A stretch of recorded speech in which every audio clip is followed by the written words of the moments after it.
This episode is brought to you by Astruzi Golf. All right, Coach, this data point from Astruzi applies to all of you.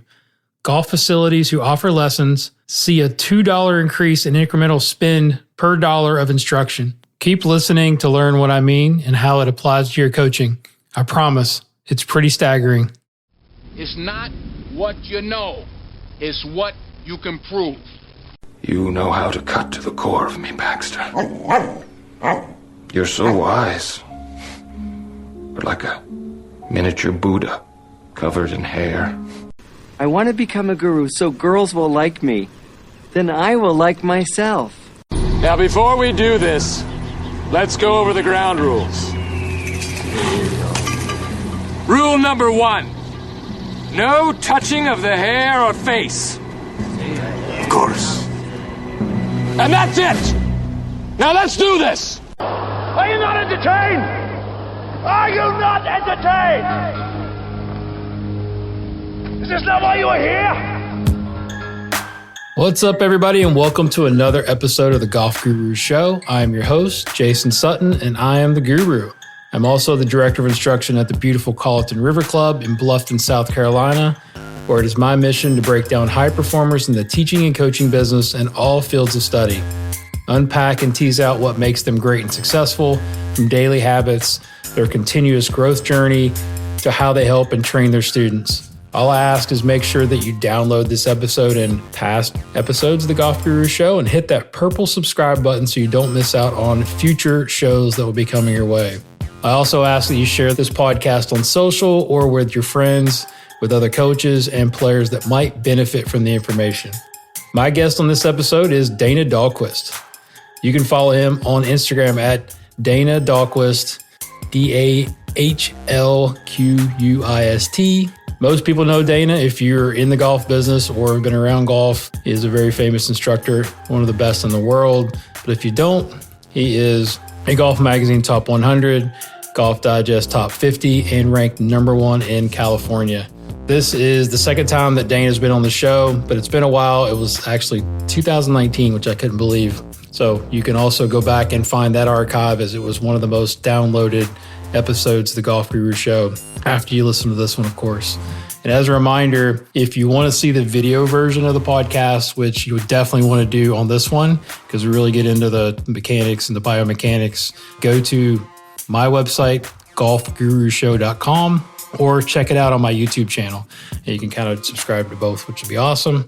Dana works with a ton of great players, as most of you know, but I thought this would be a great time to get him on, as he works with our current U.S. Open champion, Bryson DeChambeau, one of the most unique athletes and golfers in our sport right now. Also, Jake Knapp, who has had a really nice year on the PGA Tour and got a PGA Tour victory last year.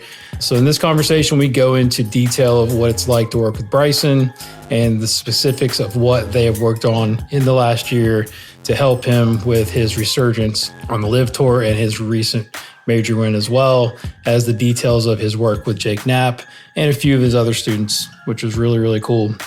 We also discuss his distance project, hitbombs.com, and how it became about, and some of the details that have changed the way he has blended kinetics with kinematics, and much, much more. As always, when Dana and I get together, we get into the geometry and the technical aspects of the golf swing and how we both teach and how he operates, which is why I love talking to him so much. I've learned so much from DD over the years, and I know that you're going to love this one. So let's get to my conversation with the brilliant and humble Dana Dahlquist. Enjoy. All right, Dana, welcome back to the show, man. Appreciate you taking the time. Thank you. Good to be back. It's been a while. It has been a while. 2019. I can't believe it's been that long. I've had a few multiple guests on the show, but with all your recent success with a few of your students, notably the U.S. Open champion, and the fact that I saw you at the U.S. Open a couple weeks ago, which was super cool. I wish we could have got to spend some more time together, but congratulations, man. Thank you. Yeah, it was good to see you. I know we all get busy and players pull in certain directions and having to do all the checks and boxes that they got to do for the week. And then that doesn't leave much time for hanging out. So good to chat here. Yeah, for sure. I know you're used to it because you've been out there on tour, but that was kind of a big bucket list thing for me. That was the first time I've ever coached at a major. It was pretty cool. What did you think about the experience of that? How was that to you? Was it as you expected? Was it overwhelming? A little bit of both? I think it was kind of how I expected. I don't know, not to say that I'm different, but I don't get starstruck, even though Tiger Woods was putting beside us when we were practicing, or Koepka was putting to our hole or whatever. I was just trying to do my job. I think it was a pretty interesting contrast because I was at the Korn Ferry Tour the week before. Okay. So that was definitely player dining, and coaches and caddies were a lot better taken care of. Yeah, that's for sure. Where I saw our little tent. It was amazing to have food and drinks and stuff. I think it was just cool to be in the moment as far as at that big of an event. It was just another day at the office, I guess. And it sounds pretty arrogant, the fact that I'm not on tour all the time, but it was cool. What did you think? It's interesting. I like USG events because they do take care of the teams. I think between the caddies, coaches, everybody's together. So that's nice. I mean, obviously the players can eat by themselves or join with us. And then having the ability to watch on television what's going on if you're in a different wave, or you can go out and watch. They even have PT there, which is really cool for the caddies. They tend to do that at the majors, which is neat.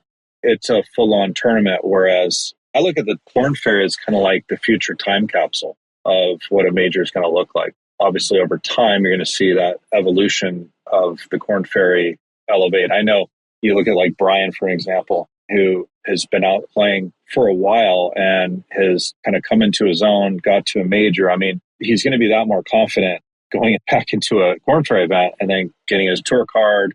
And then, I'm going to be in 2 more majors or all the majors. So we're looking at something that 2 years' time, a lot of those faces where the masses might not know who that player is, they're learning and going through their process to get onto the PGA Tour and then start to be in the majors all the time. So I think it's pretty cool. It's where with all the stuff that's going on, and I've been pretty vocal about it, I think between the different tours and everything, and not to get into that stuff too much, but at the end of the day, I only have really cared what happens to my college players, where their future lies. It's not just monetarily, it's kind of career based. And not that I don't care what happens to Rory, but I think financially he's okay. Yeah, he'll be fine. Yeah, he'll be fine. But I think that's the big thing. And I think a lot of players on all tours need to kind of take inventory of that. And I'm certainly not preaching to any of them because it's their thing, but they're all trying to put their best foot forward.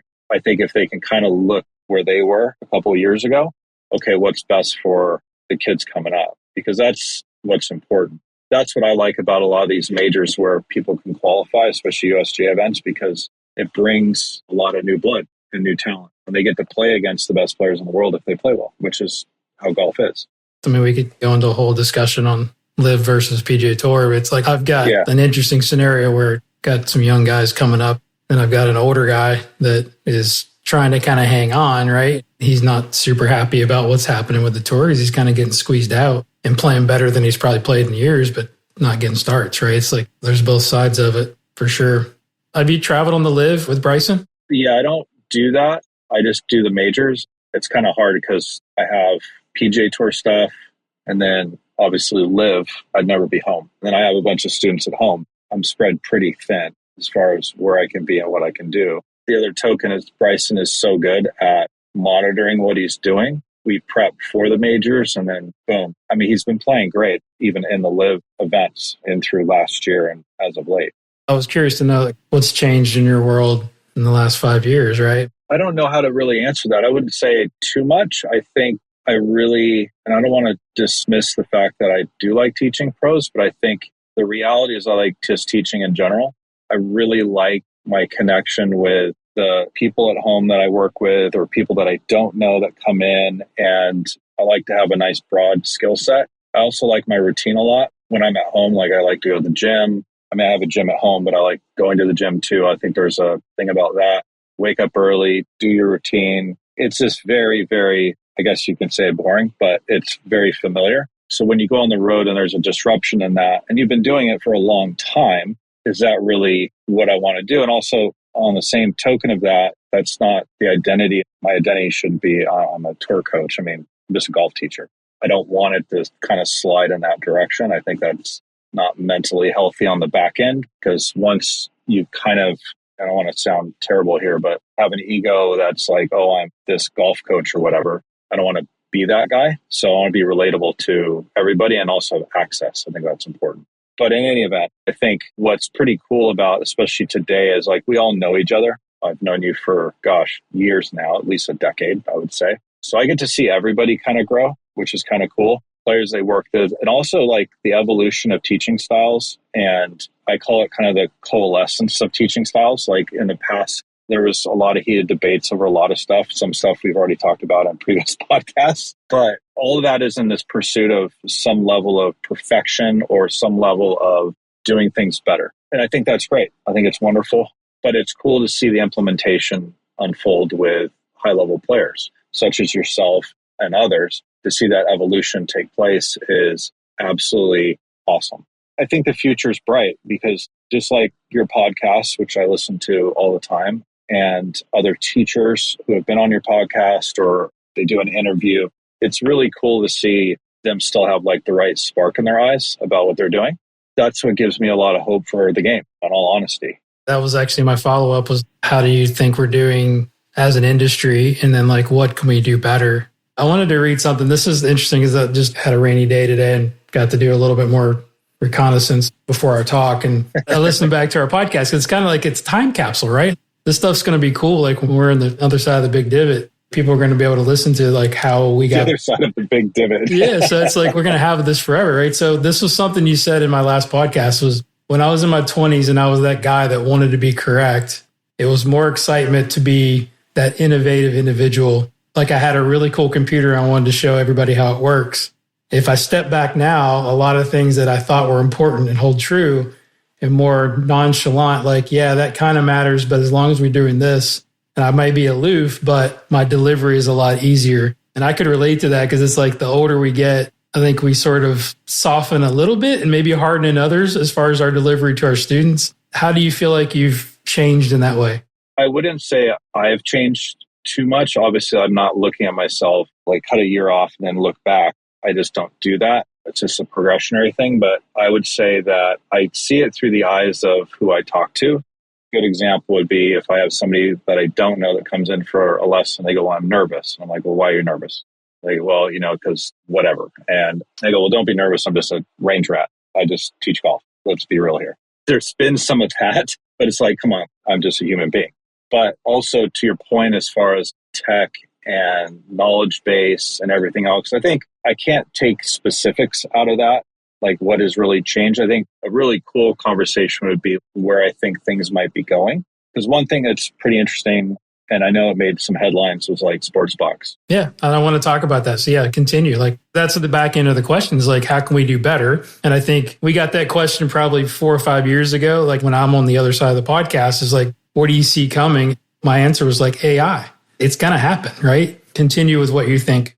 Yeah. So at the basis of that would be, or prior to AI, we would just say that data is important. We have to make that statement. Why is data important? Data is important because it allows industries to target momentum, number one, facilitate capital. They're going to sell a product, advertising, however you want to kind of display that. And what does that have to do with golf instruction? Well, the big part, and this was my interpretation of what I think is big about it, is that it eliminates the what ifs, because the what ifs is the same question that these companies have if they create an expenditure to advertise to a certain demographic. So when it comes to data and golf, if we just look at driver swings, this case study was Bryson with a driver. Now we collected everything, but with Sportsbox, they picked up 200 data points throughout the golf swing. With those data points, they're able to pick out relative to foresight, spin axes, all that kind of stuff.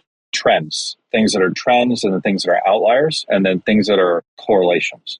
So, okay, without sounding too technical, what does that mean? What actually matters when you hit a driver? When you hit it well and when you don't hit it well. So therefore, if you have 2 weeks of data of this, you can pretty much pull out of that equation like, oh, well, these 1 or 2 things are things you're going to monitor, so now go play golf. That's essentially what occurred because Bryce and I have been working for a little over a year now and obviously been successful. But from a coaching standpoint, I'm only as good as the information I can display.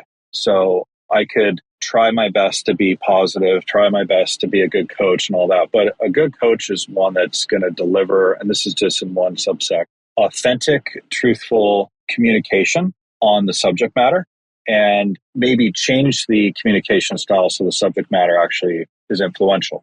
Now, knowing Bryson being somebody who, in my opinion, at least to me, because I've not worked with everybody, but is one of the best players I've ever worked with. And also to that point is an outlier in the fact that he thinks outside the box and doesn't have a fear response to trying things. Whereas if other people might protect things like, oh, I have a fear response, I'm going to protect my narrative, like that doesn't exist in this conversation. Let me ask you, did he push to do that study, or is that you as the coach going, hey, do you want to do this, or was it more of a collaboration between you? Well, first, it was a proposed idea.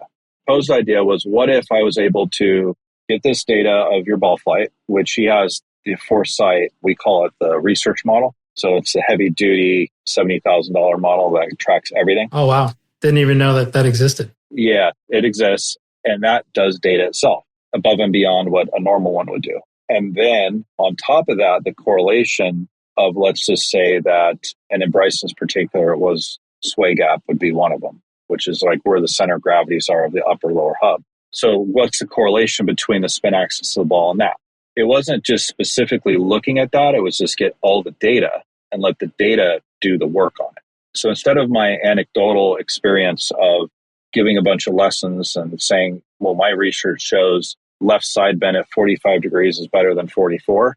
Okay, great. But let's see what actually matters for you. Bryson does have a pattern golf swing that does eliminate a lot of outlying variables. Like that's what he did. He designed something through his trial and error and with Mike Shy and with Chris Como. And that whole influence has got him to where he's at.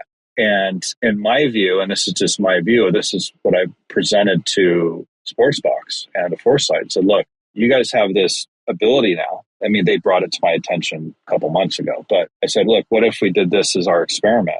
Because I think this is where the future goes. The future goes to, like, if I have X tour player comes to me and say, I have an issue, I hit the ball really well, but I hit this outlier, or I always have this miss. Let's see why. So, is it an alignment thing? Is it a setup thing? Is it a actionable thing that you do on the backswing, downswing, so on and so forth? And it just eliminates guesswork and the trial and error piece. And now I'm not saying like this is everything, but under the context of swing mechanics, it is. Because obviously you and I know that the human being is complex, and let's say the wind goes a certain way and then they do something during the swing that causes an outcome. Or maybe their narrative is just really, really shitty and they're like, well, I'm a bad driver of the ball. Yeah, the mentals. Right. Let's be real. But we're not talking about that. We're talking about this. So I think that's what's really cool. And at the end of the day, it allows me to communicate with my student better. And with Bryson, it was like, cool, what are the things I did on Thursday that I need to do on Friday? And what was the difference?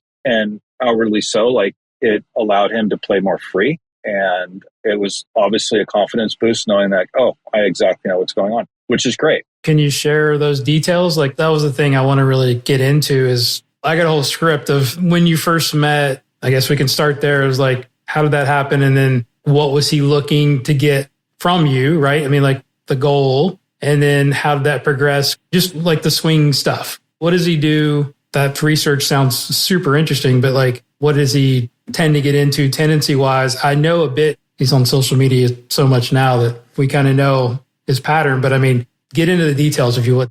Him on social media is authentically him.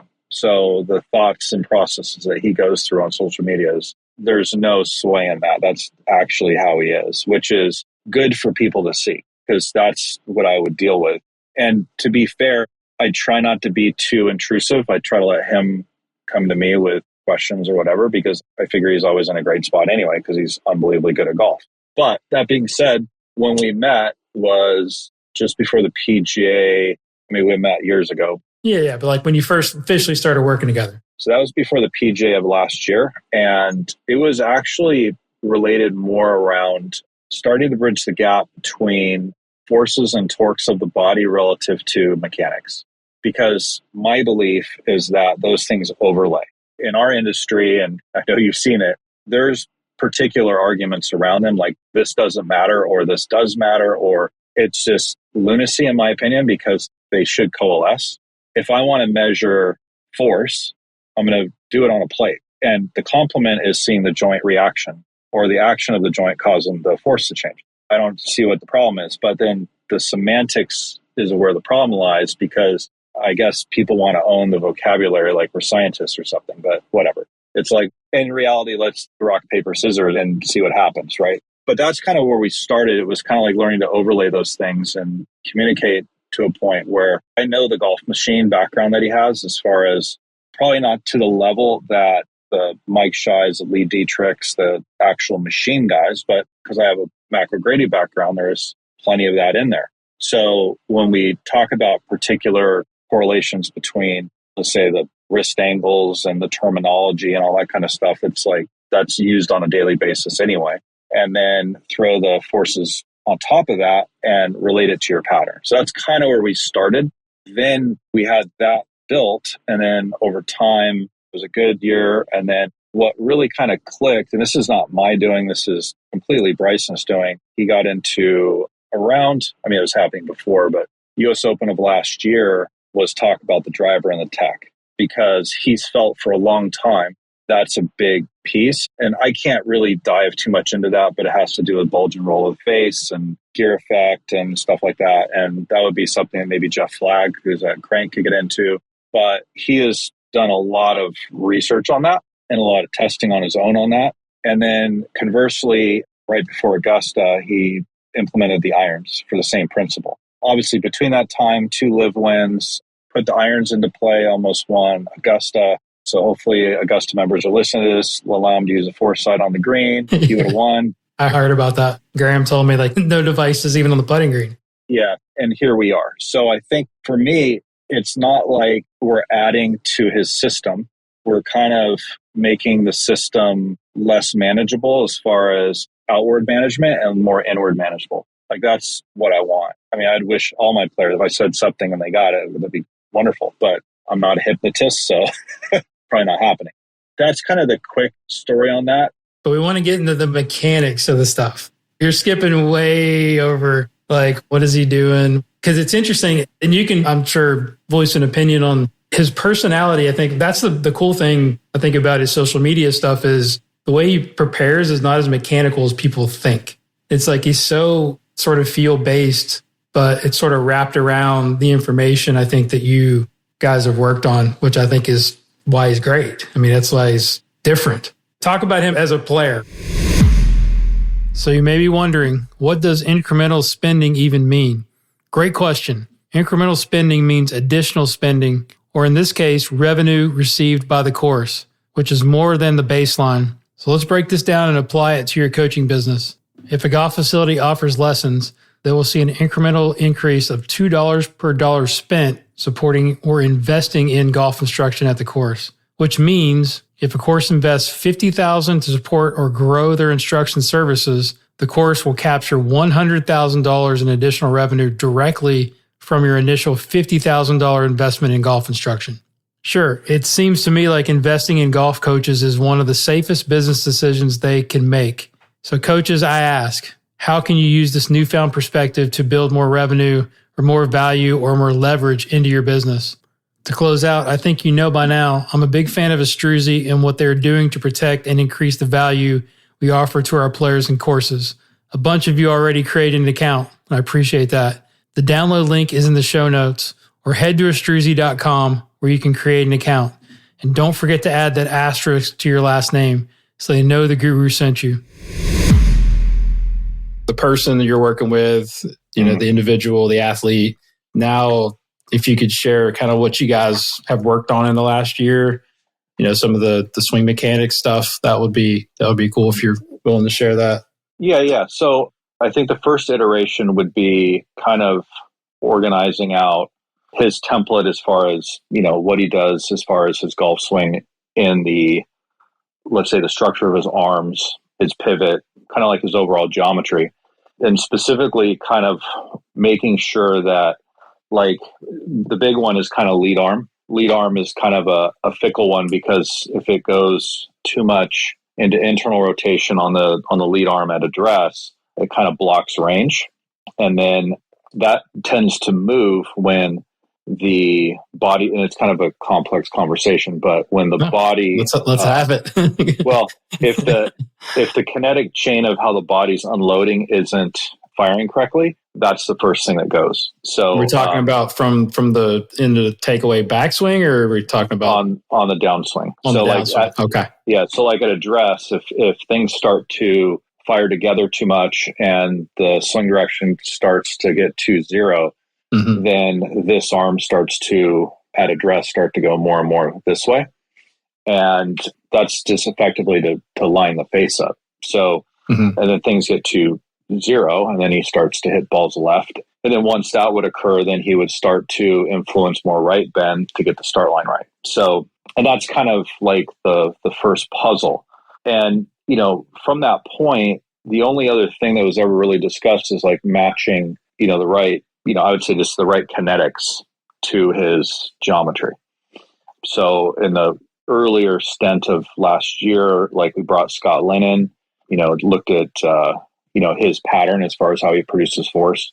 And, you know, it was pretty expected what we saw, you know. What did you see? Like, he has a massive vertical, right? Because he's unlike like a Rory McIlroy, who has quite a bit of a horizontal shift. Both draw the ball, right? So yeah, Rory has a very big medial horizontal shift off the ball. And not to get into the weeds, but like if you were a amateur player, that's a hard thing to do because, you know, Rory's very good at breaking that lateral force and still draw the ball. Where most people, if they did that, they'd wipe it. And they both have a big vertical. Bryson just has a lot. You know, he's got more than everybody. And like both directions, would you say, or like, yeah, he seems to push a lot in his trail side up in his backswing, right? Which creates some of that. Yeah. So like if you looked at him and against Rory, like Rory has more of a horizontal with his frontal, and then you know he just has a ton of frontal on the immediate, you know, which makes him look centered, but he's pushing so much force into his trail leg to keep him, you know, centered, and then the drop, and then another big frontal plane torque. So that's like what's kind of under the hood. Obviously, you know, the reason why we look at that stuff is, like we've said before, is like it's a correlation to feel, and then the magnitude that a player produces is, in my opinion, very, very important, because that's how you understand what a player's feeling. So that's kind of like the overall thing. And then somewhere along the lines of last year, you know, prior to, I would say, really the equipment changes, like everything was pretty darn good.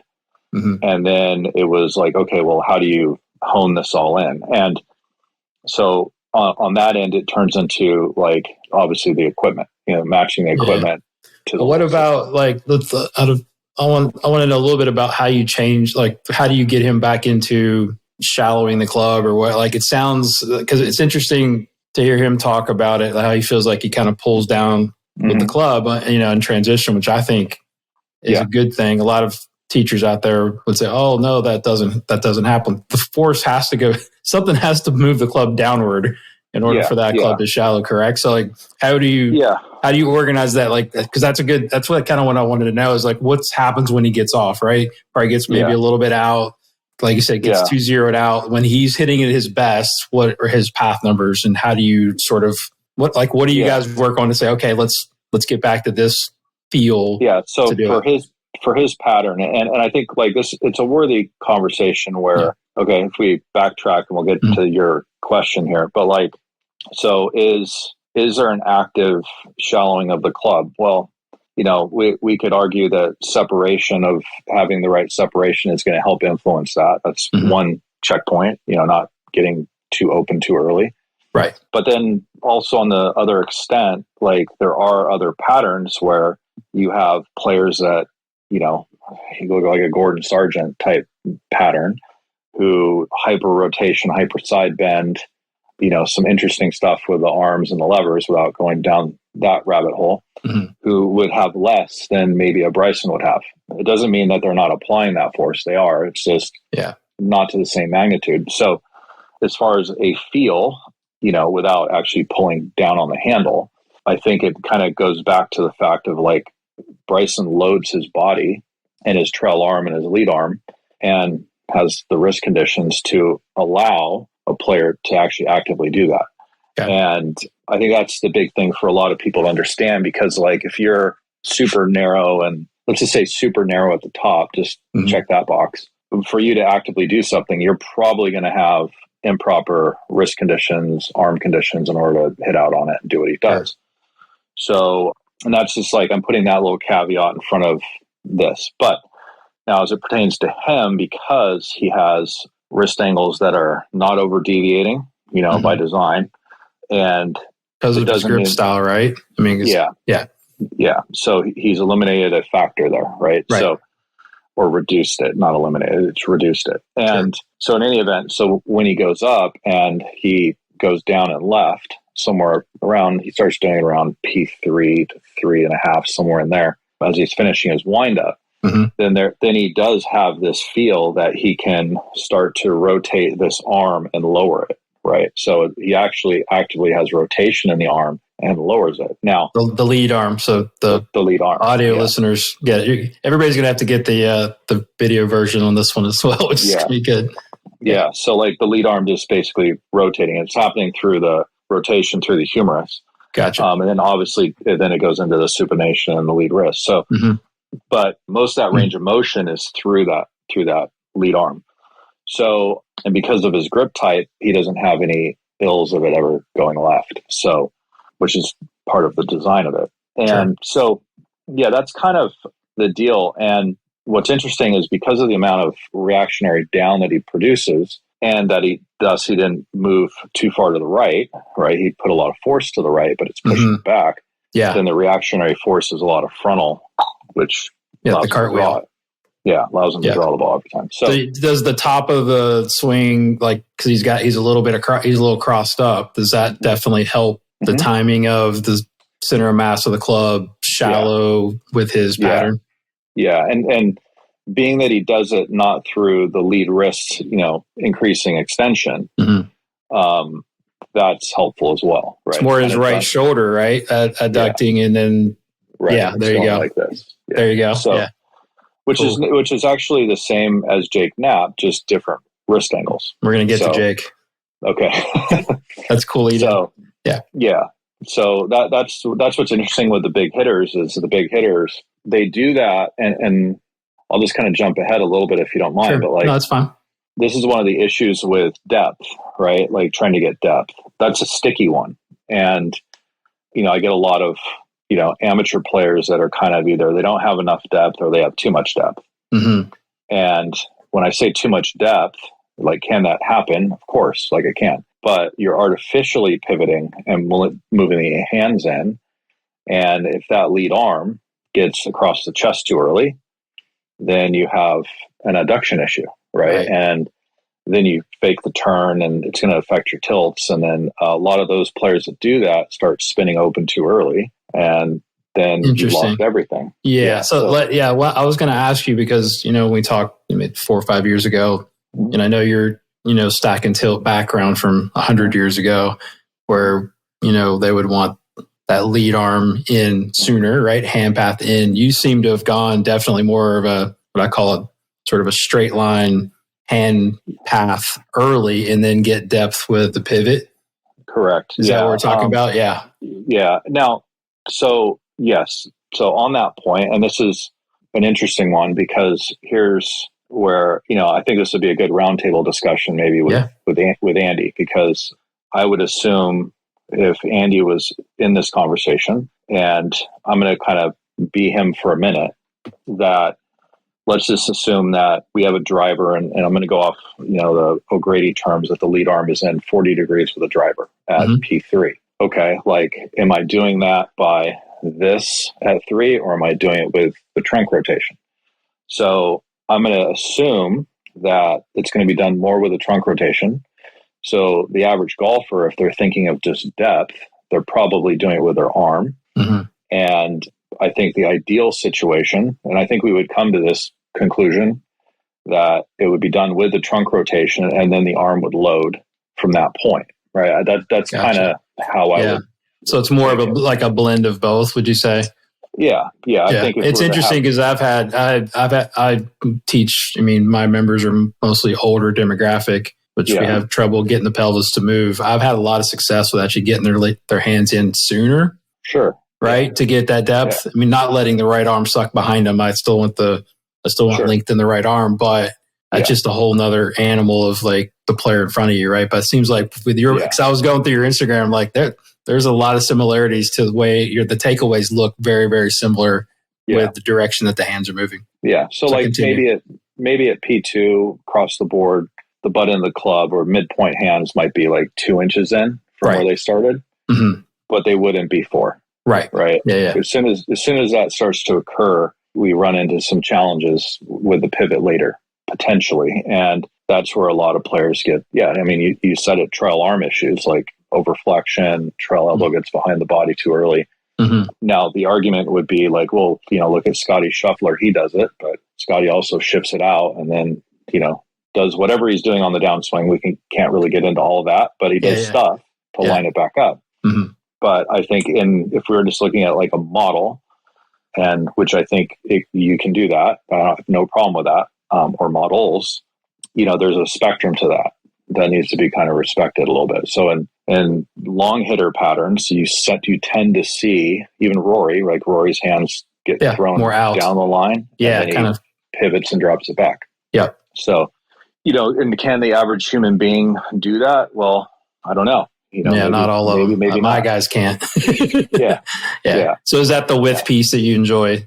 Would you say getting width early in 2 to 3? Yeah. And Tiger did the same thing. He kind of had to, right, when he was young. Yeah. Because he weighed $160, so he had to throw that out and then wind it up wide, and then he loaded it, crossed it, and then smashed it. So so that's kind of the deal on that. Okay, that's cool. Yeah. Before we get to Jake, talk about, because we talk about the oddities, right? Like, what are some of the guys on tour that you think are sort of odd looking or sort of outliers, I guess? Well, that's a great question because I never really look at it that way, to be honest. I just heard on the other podcast, so outliers, like some, different like things that kind of move out of the spectrum or the model that you would like to see. So how does that work? Yeah, well, I mean, I look at it on both sides. So, like, here's a good example. So, you look at Wyndham Clark's swing on, let's say, video, right? And you go, okay, very pleasing looking golf swing, right? So everything gets a little in early. I mean, we played. Me and Brian played a practice run with him on Tuesday at the Open, so I got a video of him. Was kind of looking at it. It was a little different than I thought. Yeah, and he cuts everything. He was actually drawing a lot more in that, which may be part of his issue. Yeah, I was kind of looking, because I know he hits cuts, and he was, especially with his irons, I was like, maybe this is getting a little crossed up of what he's trying to do or what he's seeing. Yeah, which is probably why he didn't play great. But so continue. Yeah, that'd be like one side of the spectrum where like a player from like my daily like observation of golf swings, somebody's on the other side of the spectrum.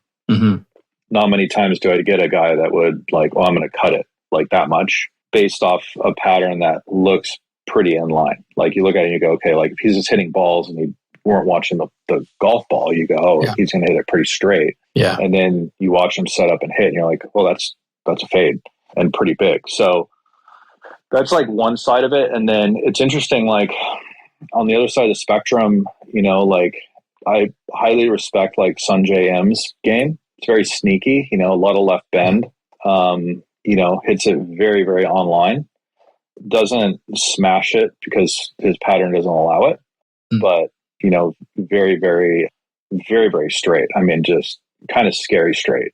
You're like, oh, what's he going to do? And it's like, oh, it's straight.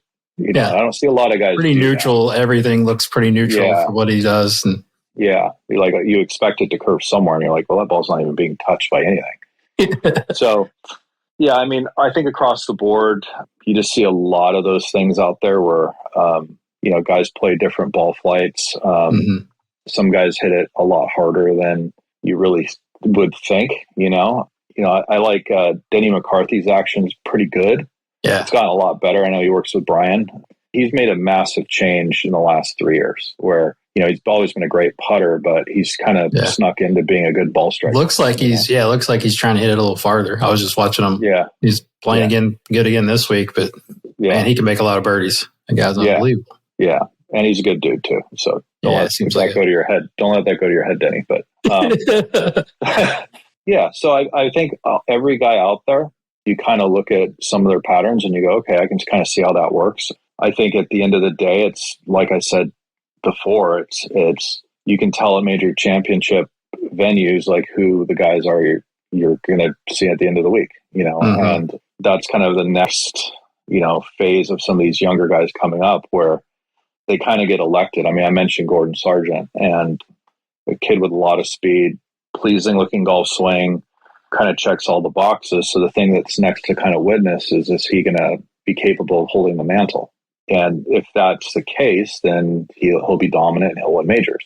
And, that's kind of the thing that I try to look for a lot. And I think the thing that is interesting is without these guys making too many changes, like can they still keep what got them there and this perception and ability to get better? And this is like Victor's thing. Like the reason people give Victor a lot of grief about flipping coaches and all this other stuff is this is a pursuit of getting better. Although, does that take anything away from the player? I don't know. I mean, if the person's self-image is really good and they believe that it doesn't really matter what they do, then you have a Tiger Woods situation where they're like, hey, I can win anywhere and do anything. Yeah, it's a tough call. I mean, it's like Wyndham not having a coach, right? I mean, that's where I was thinking, like when I was watching him play, because I was sort of just checking him out, obviously, and I'm like, that's obviously, I've seen how he practices, like just with the, visuals, right? Which is super cool. Yeah. I think it's a great sort of side of it.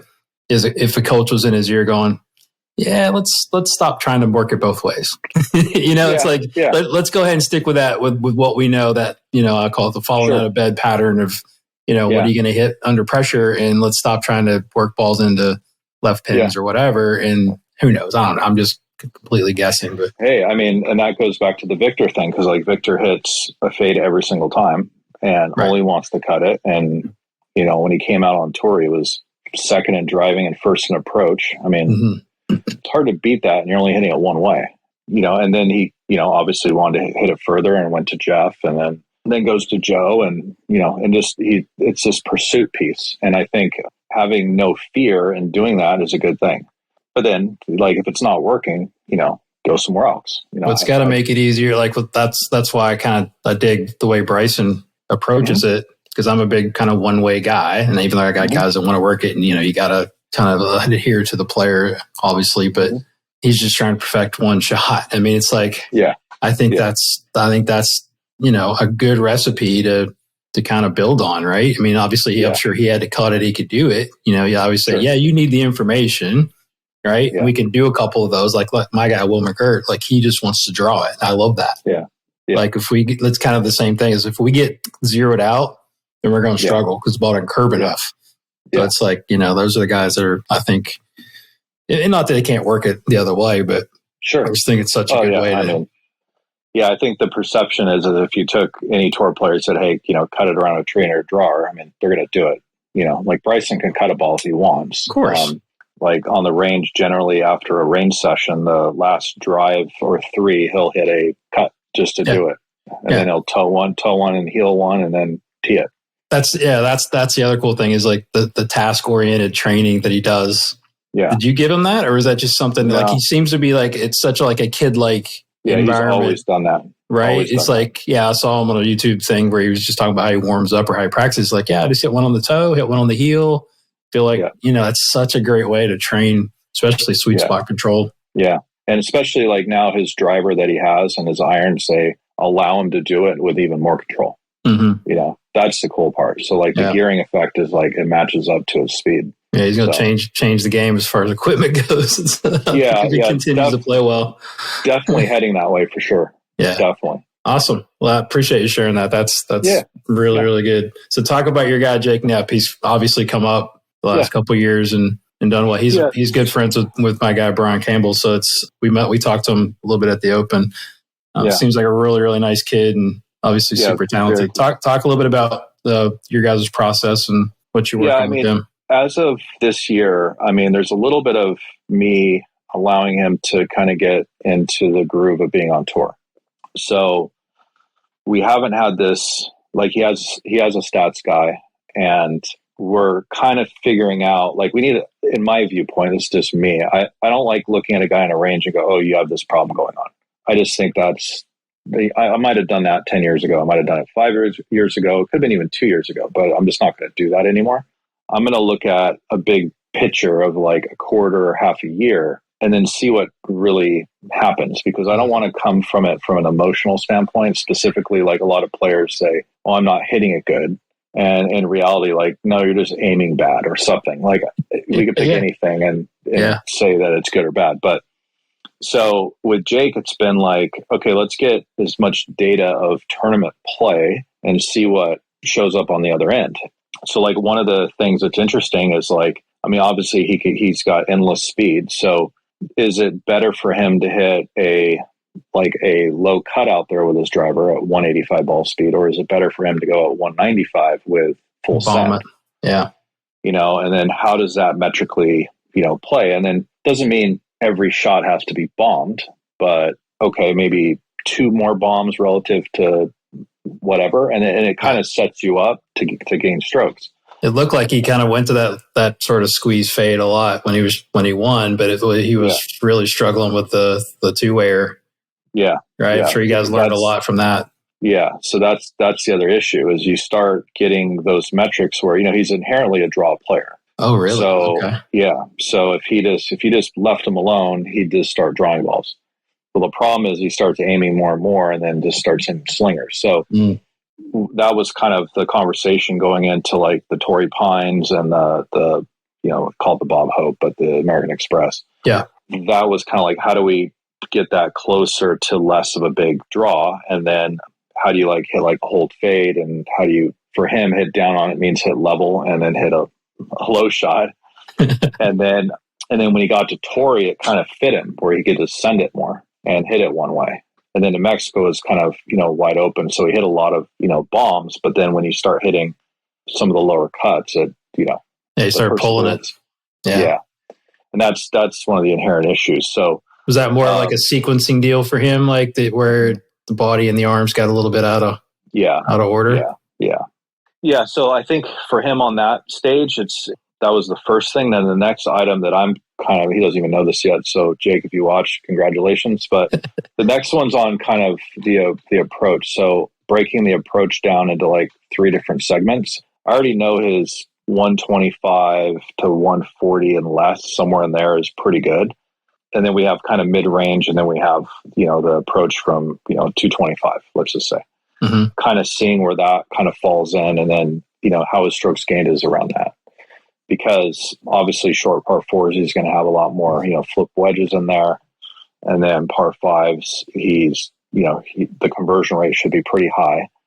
And then long par 4s, he's probably going to hit a lot more mid-irons in than the other guys hitting longer clubs. So just kind of working through that. As far as swing is concerned, there's a couple little guiding lights with him where it's like, okay, like don't get, the club too far in. Don't get the alignment too far right. Those are like things that tend to happen. In the takeaway? Too far in and takeaway? Okay. Yeah. So his aim bias starts shifting right.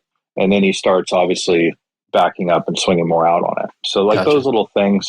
Pretty long backswing, right? Have you ever messed with that, or you just kind of let it? I mean, obviously has great flow to it for sure. Yeah. Because of his grip being strong, I'm not, because his left wrist has extension. And like it's something where has it affected him negatively?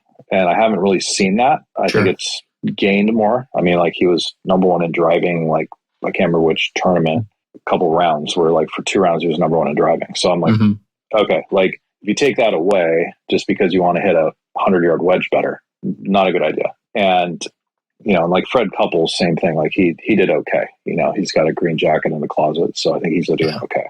But that lead wrist, because it's so strong, it needs to have wrist extension at the top.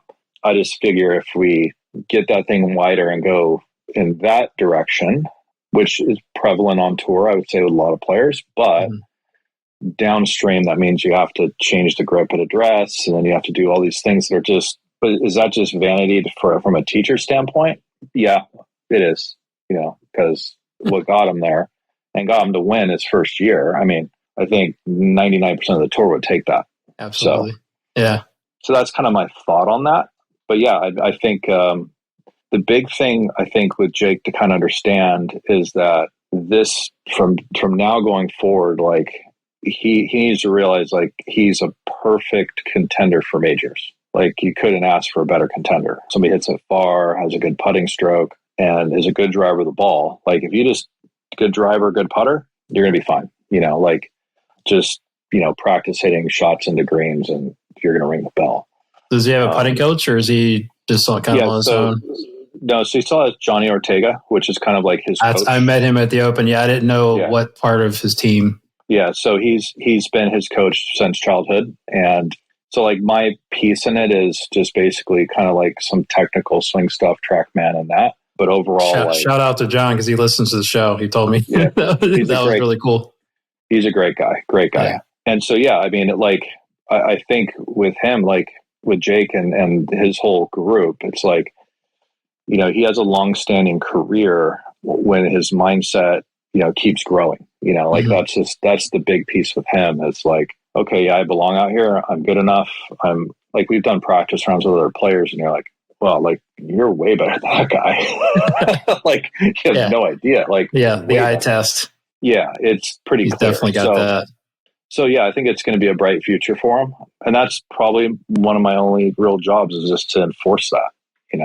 Obviously, he's putting a lot of work in the gym. That's what I was talking to Brian, and like, what was he like? When you guys were coming up, and like he's gotten so much bigger. Mm-hmm. Brian said since college. Yeah, he's and jacked. Not like he's very strong. He's not bulky. Like he's wiry, strong. Yeah, he looks like an athlete. Which is huge, which is great. Mm-hmm. I've never met Brian. I've heard of Brian a bunch through Jake and. Mm-hmm. A lot of Southern California guys, they all played together, room together, and I think also Marcus is another one. He caddies on the Corn Ferry. If I remember correctly, does Brian hit a draw? No, it's fades. He's a fader. Okay. Yeah, he can. Like he started drawing a little bit more, but he went through like a injury on his left side wrist, sort of shoulder, neck. That's what knocked him off tour because he got on tour right out of college. Right. And then he got hurt, lost his status. And then last 3 years when we've worked together, we've kind of got him. He's getting healthy. It's really the biggest difference. I can't say that I've like. Yeah, everybody tells me he's super talented also. He really is. Yeah. He's got one of the strongest mindsets I've ever worked with. Just like that's cool. Self-belief is just unbelievable, really good. And I mean, he's going to, I just said, if he stays healthy, he'll be out there next year. And I think he'll be out there for the rest of his career. He's so good. Good. Okay, so let's transition a little bit into some swing stuff or tell me about hitbombs.com. Oh yeah. Like, can you kind of go through like, because coaching and also obviously some players listed, like what are some of we call the pillars of, how do you hit it far? And then talk about the orientation of the origination of that project. Yeah. So that project is a fun one because like, how do you influence in a positive direction the industry and at the same time like kind of make it fun? So Josh Koch was a player that I worked with 13 years ago, and at the time he was probably 116 miles per hour, 6'3", physically looked like a beast and had full-blown driver yips, like couldn't keep it on the mat. And when you look at his golf swing, you go, okay, like that looks really good. You go, okay, like, but the only issue is like massive trigger delay down to the ball, face was going to go everywhere. So after a lot of like work for like a year and a half, 2 years, like he basically changed his golf swing where it was a little more rotary, let's just call it that, wider, started to get the face to line up, and it kind of unlocked speed. I remember the day because it was at the back of my range at El Dorado where he hit 190 ball speed. And then when he did it, he goes, well, I can go faster. And then at the end of the day, he was at 195. And then literally like a year later, he's over 200. He's like 215. And then we're in, was it 215? Yeah, something like that. Like a year later, it was like either 209 or 215. and we were with John Eisman in Virginia, and we were doing like a golf school there, and he just kept going faster and faster. He goes, well, I think I can do long drive. Like, it just wasn't an issue. Well, was it just the swing change, or what was? Yeah, well, it was the swing change that kind of unlocked his ability to keep going faster. Because principally, and this is what kind of leads into it. Sorry. Well, no, you're good. You're good. Around that time, like, I would say, and I can't remember the date, but let's say it's around 2010, 2009, something like that. Like, I was pretty stringent with mechanics. So, like, things were like the geometry of the swing is all that really mattered, and so on and so forth. And like, it's still prevalent today, but as I said before, like, it's what's under the hood and how it's creating the geometry that kind of matters. And so when we crossed that bridge, it was eye-opening, because then you're like, oh, okay, like, originally when you got a swing catalyst, you're like, okay, cool, I don't know what this does, right? Oh, okay, there's a vertical, here's a horizontal, here's a torque. Okay, like, and everybody does it different, and there's no symbionts to it. Well, and then what occurred is you had coaches come in and say, well, this guy's rotary, this guy's vertical. And I'm like, okay, well, wait a minute. This guy's vertical and he's hooking it 40 yards left. So it's not even playable. Or this guy's rotary and he's slicing it. So, like, we have to have some respect to geometry here. You can't just, like, spin and find it. So in any event, if you think of it that way.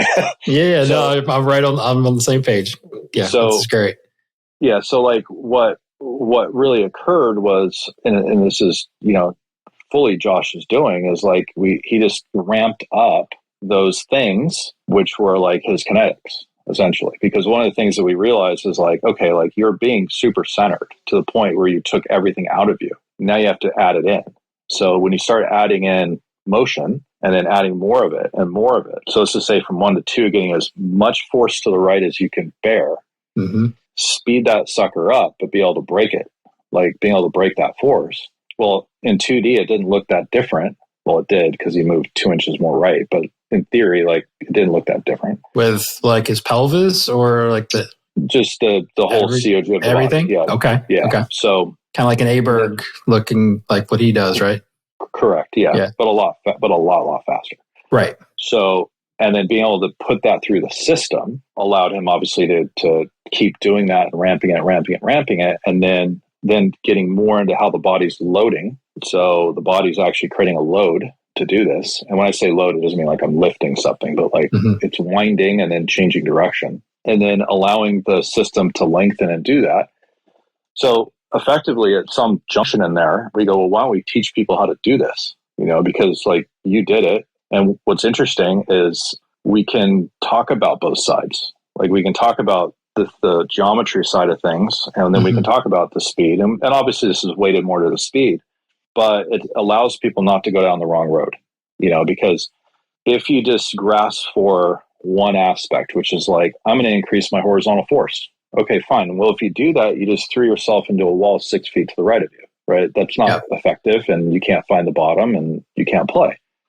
But then this is the problem with the industry. The industry would say like, okay, well, you need more horizontal force, so we're just going to publish that, right? But then you just destroyed the model.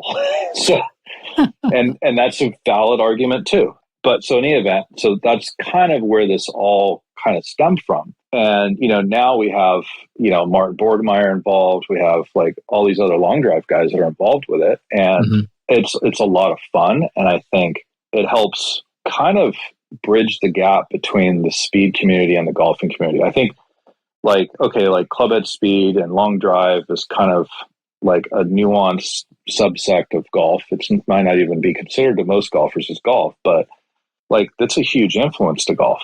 I mean, you look at Bryson, like he was in the World Long Drive contest. Yeah. So there's a good aspect to it. Now Berkshire is actually trying to play, right? It's like kind of like it overlaps 100%. some, right? 100%. Yeah. So that's really like where this all kind of started. And now it's gone into like, okay, now let's define like, how would you train to do this? Right. So there's the training part of like your body, and there's more respect to that. It's not just like, oh, hire a trainer and deadlift, you know, like that's not going to help you, you know? So like understanding that this is a frontal plane and transverse movement. Okay. What is that going to do to your body if you just did sagittal movement all day long? Right. So which is like deadlifting and squatting, and unless you're like a freak of nature. So yeah.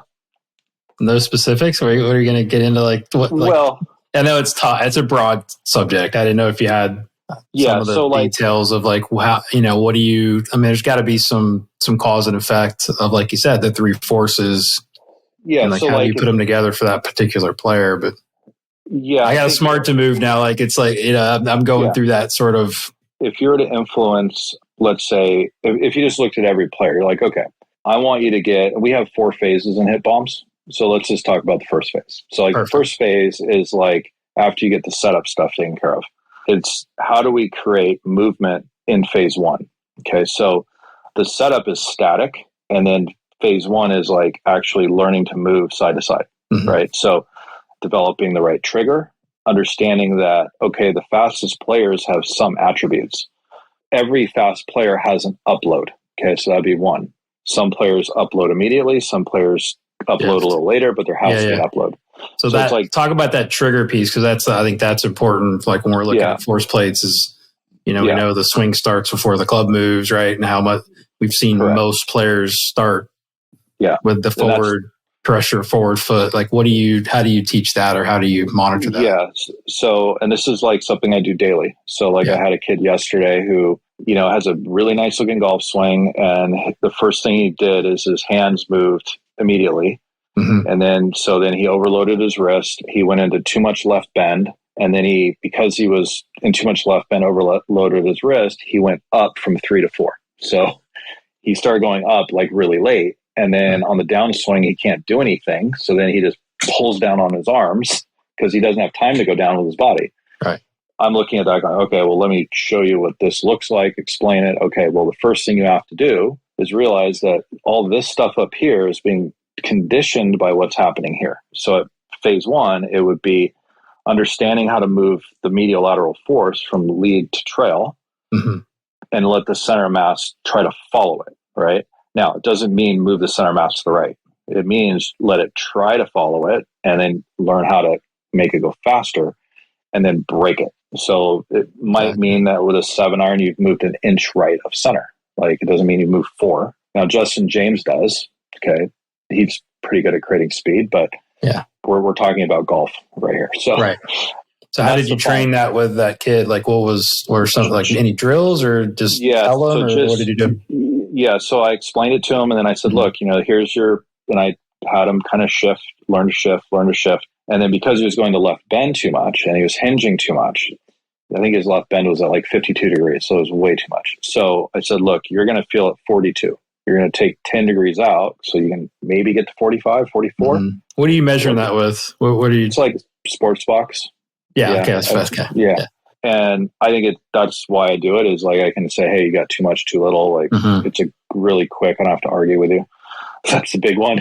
Right. Student comes in, I'm like, okay, like this is too much, this is too little. There's the math. What are you doing? Yeah. Yeah. I don't, we don't need to AMM you to death or anything, like, although that'd be great, if I had all that and I could have had a genie that put it on real quick for me, but we're 2024. We don't need to.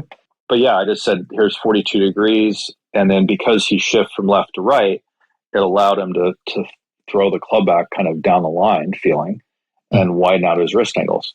Now, the challenge for him is to push when he landed right and create torque. And then for him, it was not just boom, go into straight frontal plane and tilt. It was to allow a little bit more horizontal rotation. A little more AP force. Yeah, to get him to get it back. And so push up a little bit, right? Yeah, okay. Yeah, and that's kind of it. And then see where that reacts. And then I know it's like, okay, instead of me, like in the past going like, hey, do this, to do that right, work on that for the time being, and then see what reflects after that. See if it changes the transition and the stuff in the forward swing. Yeah. And that's kind of the benefit of, having plates, really, because it's giving you a very good indicator on top of the fact that you can see the geometry of the swing, but you can see like when and where and how the player's pushing. And it's very easy for the student to go, oh yeah, I didn't know I was pushing into my heel that fast, or I didn't know or my center mass is going forward on the backswing or whatever. Right. Yeah.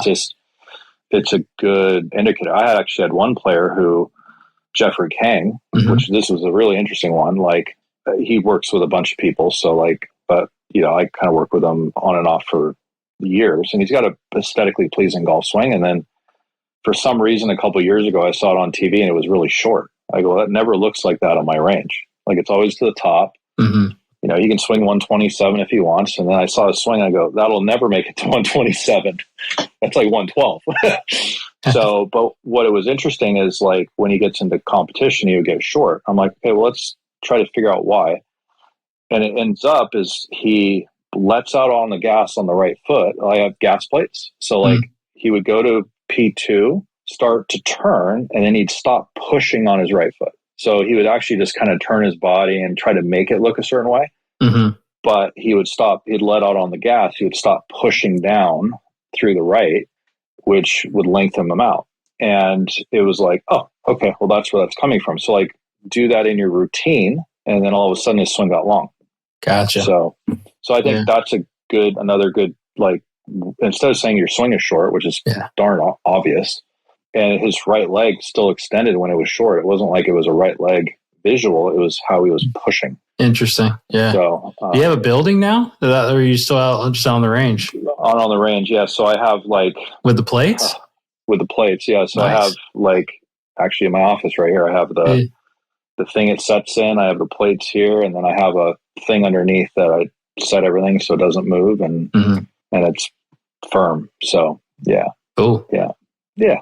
That's awesome. No, that's the good stuff, man. That's like really cool. Anything else you want to talk about before we close? No, I think like I'm interested to see like where after this year where golf kind of heads, especially for us teachers. I think it's the best time ever.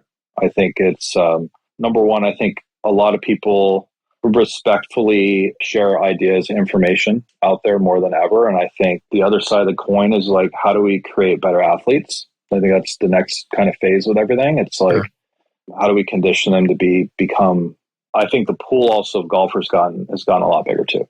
So I think that's another healthy thing. It's more of a worldwide phenomenon.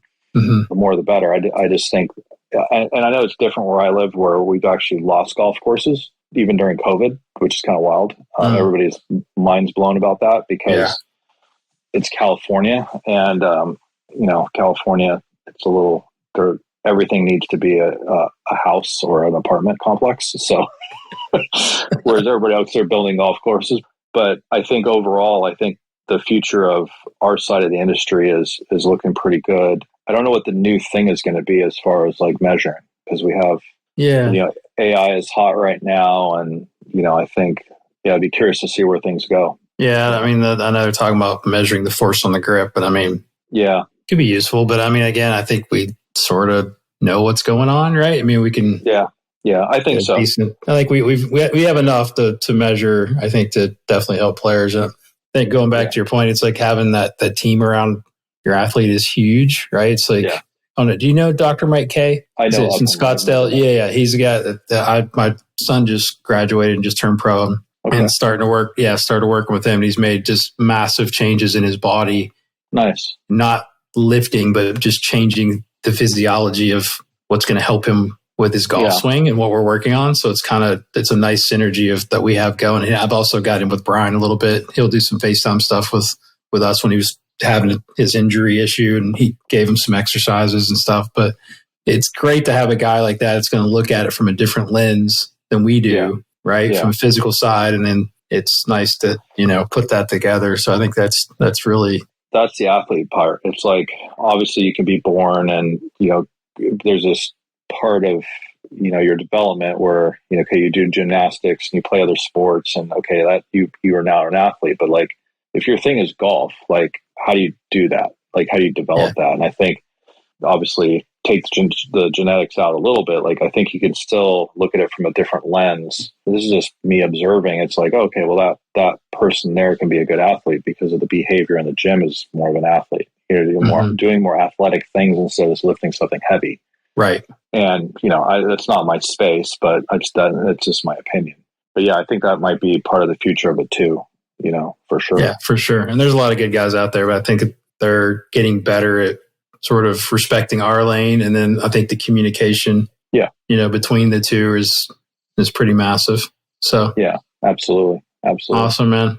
Well, I appreciate your time. As always, we need to do this again. You can do it anytime. I'm going to put a Wi-Fi pack on my back so that. Yeah. Well, when you're in the car, I knew we were in trouble. Like, oh man, this is not going to go great. So, but I mean, we got some great content at the beginning that we'll put together. But this is fantastic. So let the listeners know and the coaches out there. I don't know who doesn't know you, but how they can find you on social or sign up for, you got a certification that we didn't go into as well. Are you still doing that? And then the bombs.com stuff to like plug your stuff. Yeah, just Dana Dahlquist on, I guess, Instagram, Google, something like that. DanaDahlquistGolf.com. Also on the dark web. Just kidding. I was going to say, I'll put all this in the show notes, obviously, but yeah. Yeah. You got like 3 websites. I don't know which one is like, you got one older one, I think, that you probably don't even use. Yeah, I think that might still be that. I'm oblivious to all that stuff. I just stand on a range and teach golf, and then I'm like, oh, really? I didn't know that. Unreal. So, yeah, I appreciate your time and how humble you are, and I know I've learned a ton from you from afar. And my goal is to be able to spend more time with guys like you in the future and continue to learn. But I appreciate you sharing, and all your information is fantastic. So good luck to your players. Thank you. Yeah, I appreciate it. What's up, everybody? Guru back here with a couple of things before you jump off. First, big thank you to Dana for coming back on the show and sharing his incredible insight on golf instruction that I know will help all you coaches out there. Make sure you give Dana a follow on all socials at Dana Dahlquist, and check out his website at DanaDahlquistGolf.com and hitbombs.com as well. Thank you again to our sponsor, Estruzi. We couldn't do this without him. Jason Bellotti is the best. Go download the app and make sure you check it out. If you subscribe, add an asterisk after your name so we know that you heard it from the show. And please give me a follow out on Twitter or X or Instagram at Golf Guru TV. That's Golf Guru TV. Check out my stuff online. And also go subscribe to my website, which is golfgurushow.com, where you can see all of these conversations in video form as well. If you have a question or comment, you can email the show at golfgurushow@gmail.com or just hit me up on the DMs. I appreciate that. Thanks for sharing the episodes on social. We need to get the subscribers up. Let's get the downloads up, which helps everything. This episode was produced by my guy, Joel North. Thank you, Joel, for your continued excellent work. Music was brought to you by Kevin McLeod and Zach Mullett, a.k.a. Cutta Beats. Leave me an iTunes review or a rating. That would be awesome. Or on Spotify, as that will help get us running up the charts. So we're kind of bouncing around a little bit, but there's going to be a lot more episodes coming your way, which should help a lot. So I really appreciate all your support out there. Love y'all. And as I leave you with every time, make sure you study, make sure you practice, and make sure you teach, and then pass it on to others. Pay it forward. Talk to you next time on the other side.